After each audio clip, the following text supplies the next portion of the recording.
Hey everyone, and welcome to Cozying Up with the Clear Cut, where we get up close and personal with women that inspire us.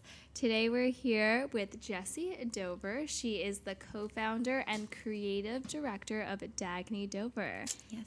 Thank you so much for being with us today. Thank you for having me. I'm so excited to chat with you guys. Yeah, so we always want to figure out, how did you get to what you're doing right now? Like, what was your personal journey? Like, tell us where you're from and what brought you here to New York designing these amazing bags. Totally. Well, it's a long story, but it's pretty, I took a pretty straight path actually, which is now that I'm in my 30s, I'm realizing that's not as typical as I had thought maybe that it was. But I grew up in Colorado in a small town called Steamboat Springs.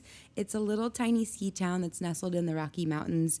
Sounds beautiful. It's beautiful. It's a wonderful place. It was very disconnected. It's like 5 hours or 3 to 5 hours from any like major city where you can shop or do anything that's like art related or fashion related. So I grew up playing a lot of sports, running around outside, skiing every day, snowboarding every day, playing awesome. Hockey. I know, it was just like my parents were like, do all of the sports because that's what there was to do there, winter sports. And so that's how I grew up, kind of disconnected, but also very, very in touch with like, I guess, nature and myself. And I was outside most of the time, which makes being in New York sometimes a little bit claustrophobic. Yeah. So I grew up there. I come from, my family is a very interesting mix actually. So my parents are divorced. They divorced when I was about 11. And that sort of, I think that had an impact on definitely my career trajectory, like in particular, since that's what we're talking about, but also just my life. My dad is a contractor and developer, and he built beautiful custom homes for people who went to Steamboat on vacation, which was how I was so lucky to grow up there. And then my mom was a librarian, and still is a librarian and a teacher. And so I kind of had like this interesting mix of like super liberal, educational, like socialist type of mom. And then my dad was very entrepreneurial, super creative, a builder at heart.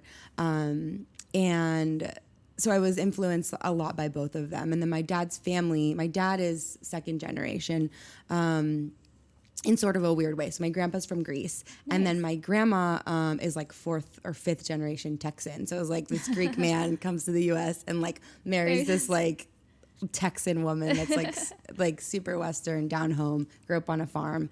And so that dynamic was really interesting, I think, too, and kind of influenced in particular, my dad's side of the family to be super entrepreneurial. And they're all about like building things and creating wealth and creating, creating something like a legacy to leave behind. And then my mom's side of the family are all from Denver, and actually my grandparents are from Chicago, so they've been in the United States for, I would say, I think 3 or 4 generations. So anyways, that's kind of where I come from. And once I got into high school, I started to kind of be like, do I really want to be a ski racer?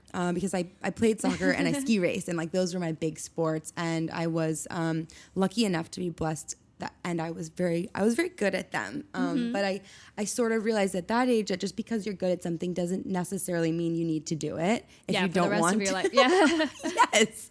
And I think I had a lot of pressure from like the people around me because everybody's there is like so enthusiastic about sports in general. And I think, most of the US is like that, but I came from like an incredibly like rich sports background and people are like super excited about it. So how did you decide you didn't want to do sports? I remember like walking off the soccer field when we lose and I'd be like, all right, cool. Like, where are we going out? What are we doing tonight? And my friends would be like devastated that we lost. And it would take them like a few days to get over it. And I was like, I just didn't care. I'm not competitive. I love like games and I love playing and I love engaging with people.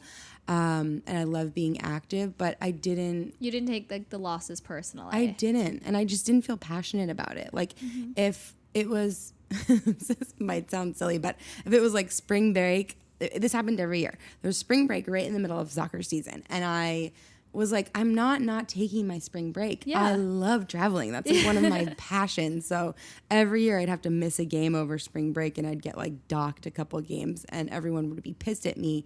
And I remember just being like, no, you don't get it. Like, I want to be here because I know that you guys need me, but I don't. But I want to live my life. It was sort of like, I want to live my life. This is not what my life is going to be. And so that's when I started to realize, whoa, there's more out there. And then my aunt, Lori, on my mom's side, she's from Denver. She was like, why don't you take a look at these? Because she knew I was kind of getting into the arts and was interested in design. So how did you find like your interest in design if you were so focused on like outdoor activities and sports? Like how did you like even get that initial itch? I grew up watching my dad build homes, and I had always found that to be really not even necessarily interesting, but a beautiful craft and a beautiful way to spend your time.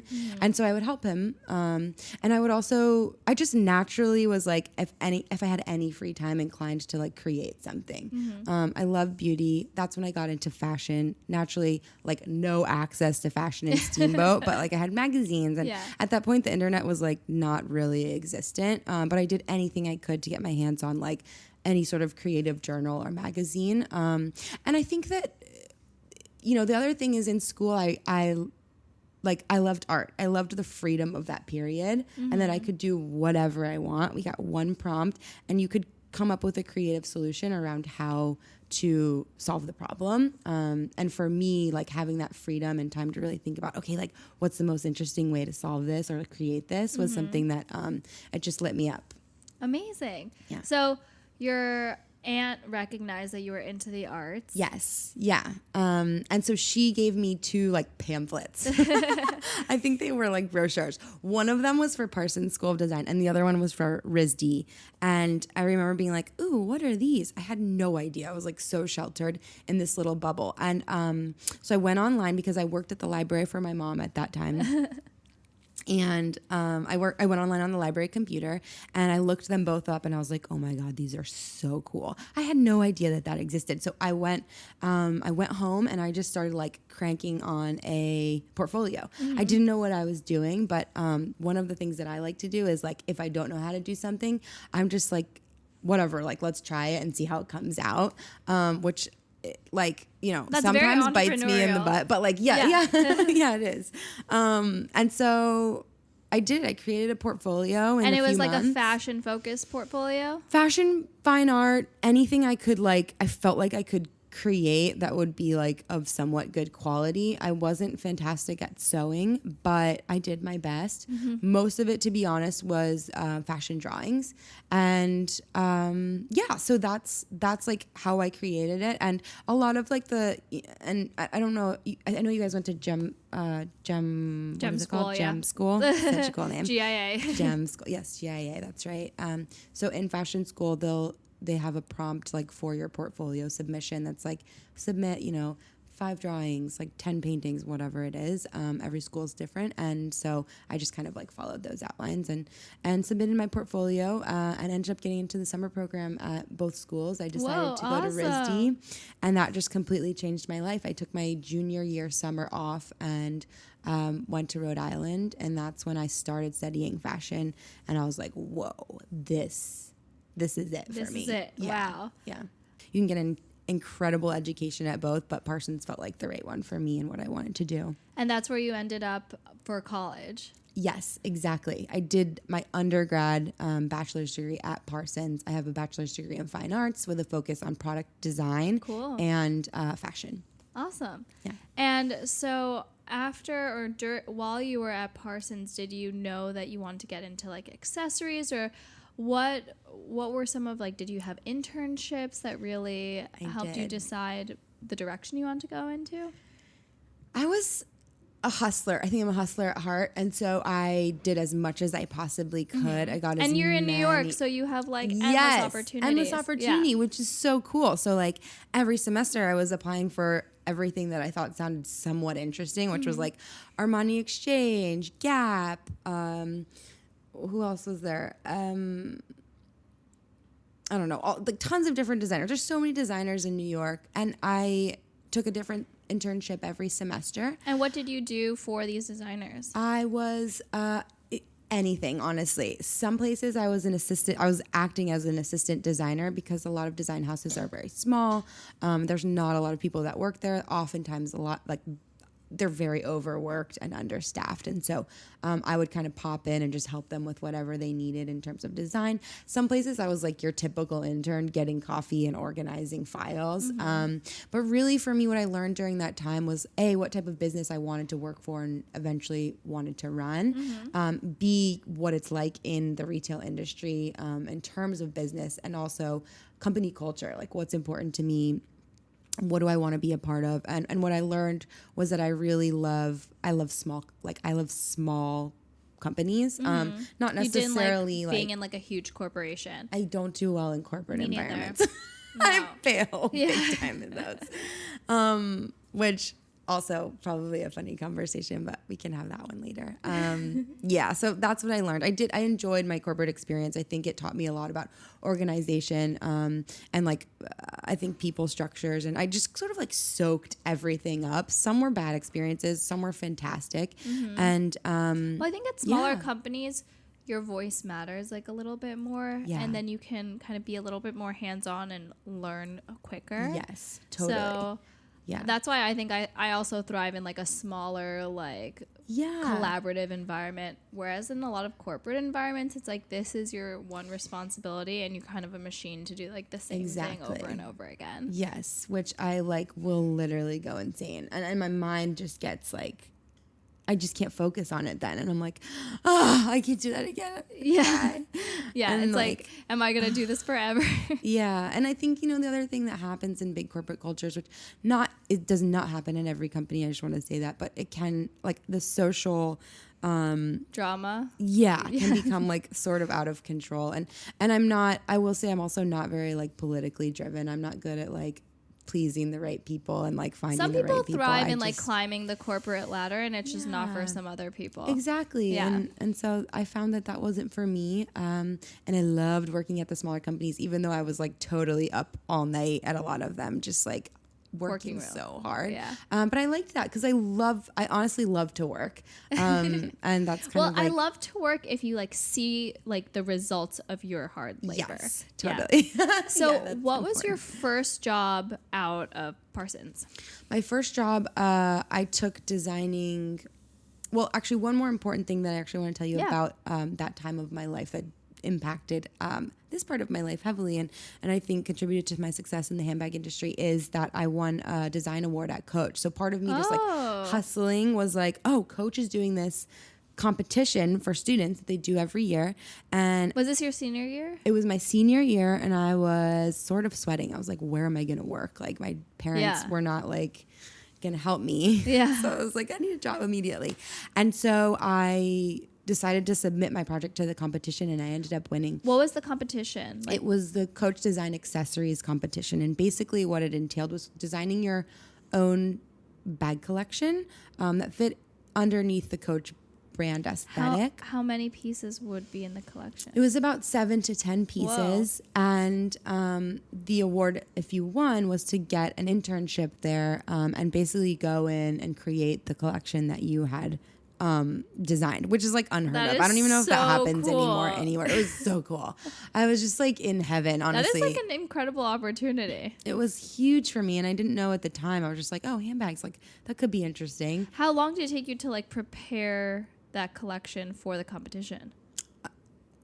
I think it took me about 3 weeks. That's not that long. No, it was like all day and all night working on it. And honestly, I will say it was also sort of like a moment where I realized that I needed to be strategic because there's a lot of designers. Parsons now has like quadrupled in size from what it was when I was there. And I knew that like I was just in this pool of like all these creative people, and I had to do something to set myself apart from them in addition to like just like hustle and be a part of all the big things. So basically what happened was it was during finals, and I was like, I know that I can do that, and I'm going to be like competing against probably half, if not less, of the people that would have done it anyway. So I was like, I'm going to do it. I did it. I ended up winning. I still feel very proud of that win, but I do also think it was like a moment where I just kind of was like, set your collection apart from others? I just did what I felt that I should do. I like did me, and that was all I knew at that time. And they liked it. So that's amazing. It was like nothing crazy, but I loved it. Like I loved it. And when I submitted it, I knew like people will buy this because that's also important to me. And so that was a big part of that part of my life as well. So you got the internship. So I got the internship. I went there. I created the bags. I still have them in my closet. And then I ended up taking my first job at a shoe brand in New York City, designing footwear, because it was a moment in my life where I was like, I need to transition from school into the working world. And I basically took whatever job paid me the most, which was, a difference of like $5,000. Were you particularly passionate about accessories more than like actual like ready to wear garments? I liked both. I think the opportunities that came up for me happened to be in accessories, and I don't know if that was like the universe being like, you need to like go in this direction, or if I like subconsciously was kind of applying to those things, but I didn't think of it at the time. What ultimately attracted to them that didn't attract me to clothing is that it's more sculptural to create an accessory. It's like not necessarily dependent on body type. You have a lot less limitation in terms of like those types of things. It's not as soft. It's a little bit more of like an architectural, like hard thing. Mm-hmm. And what I love about bags in particular, and footwear as well, is that it's utilitarian. You wear it every day. It's similar to what you guys do. It's like you have to create a product that will withstand the test of time, but also everyday wear. And can go with like everything that you're wearing. Exactly. Yeah. Exactly. So that's why I think like investing in like I always like to invest in like my accessories more so than like my clothing. Same. Tell me a little bit more about Dagne Dover. How long ago did you start it? How did that come to fruition? It is so wildly successful and amazing, and I want to hear all about it. Cool. I can tell you all about it. So Dagne started, I actually worked that job that I was just telling you about in footwear for about a year. Mm-hmm. And then I started Dagne. So it was very quick. After. Yeah, I was like, this isn't for me. I want to start my business. Mm-hmm. I happened to meet my partners at that time as well.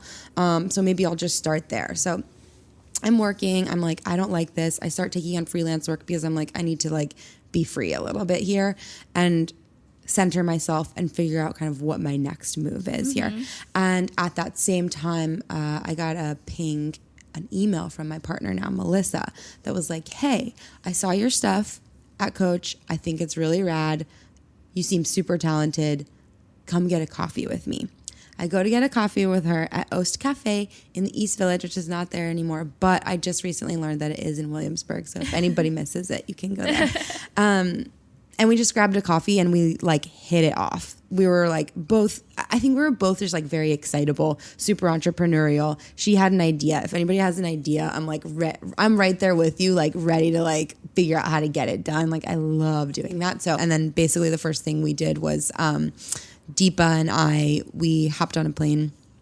We went to Asia. We basically had like pooled all of our resources, found a bunch of factories, visited all of them. We're like, this is what we want to do. Tell us if you'll help us. If not, don't waste our time. We'll go to the next one. Eventually, we found a factory, a Korean-owned company in Vietnam who was super excited about our idea. And did you guys all have like a cohesive vision on like this functional kind of bag? Yeah, we did. We want like the real issue that we were trying to solve was the problem that we were all having, which was we're working women. We needed bags that worked for us, and we wanted something that was cool. Yeah, obviously, like we're early 20s at this time, like nothing with like logos all over it. Something clean, and as you said before, something that will accent your outfit no matter what style you have. So we set out with like the mission to solve women's handbag problems. Like, when you get home at like 1 a.m. after like drinks with coworkers and you can't find your keys and you end up having to like dump your stuff on the floor. That is like my issue. I'm like, I don't want to get to my door because I have to like open my whole bag and like know. get my keys. It's like a moment of dread, Yeah. but all those little emotional moments Yes. of like, where's my stuff? Yeah. Or like get to work and I forgot my water bottle, which is like not a big deal, but it's like those little moments really add up and they distract you from what you're here to do. And so our goal was to create a solution for all of those little moments. So like you have your bag, everything stays in it. It's where it needs to be. It's protected. Your computer's sleeve is padded. Your water bottle sleeve is insulated and waterproof. And your keys are on a leash. Like there's a ton of little pockets and compartments, but basically a tool that works for you as like your personal assistant. So in the morning you pick it up, you go, you know everything's inside of it. And then when you come home, you know you have your keys where you need them, all that good stuff. So that's amazing. So how did you get your first customers to even pre-purchase your bags? We just, it spread via word of mouth through our focus groups and our surveys. We told all of our friends, we told all of our families, we literally told everyone we knew. Like we were walking, talking like brand spokespeople at that time. But we didn't do anything paid, like no paid marketing. We posted on Instagram all the time about our journey so people could kind of follow along, and Facebook, of course. And we had started sending emails, but we had like nobody on our email list, obviously. So, and did you start with like one bag or like a small collection? We started with 2 bags, which we felt were the perfect system for work. It was a tote, which is now on our website as the Legend Tote, and the clutch wallet, which is also still up there on our site, our OGs. But basically, the tote was meant for like everyday workwear. You can fit your workout stuff in there too, so it's meant to go from like 7 a.m. to 10 p.m. And then the clutch wallet is like a wallet clutch combination that also doubles as a crossbody. So if you have to go out to lunch or out to dinner and you don't want to bring your tote, you grab that out and take it with you. And so we sold those 2 products for a very long time. Actually, I don't know, maybe a couple of years. And those were kind of, and still are, a big part of our business today. But yeah, so that's kind of like how those 2 bags are how we started the entire business. And how amazing. And what are some like exciting things we can look out for Dagne Dover in the near future? We are launching our first flagship store in New York City, which I'm very excited about this spring. So is this your first like physical retail? We have a pop-up open right now in New York, and we've had it open for actually a year because we opened it last holiday and we were like, whoa, this is awesome. And it's doing really well. So we decided to keep it open. The landlords were kind enough to let us stay there. And we've been looking for a permanent location ever since. We finally found our dream spot.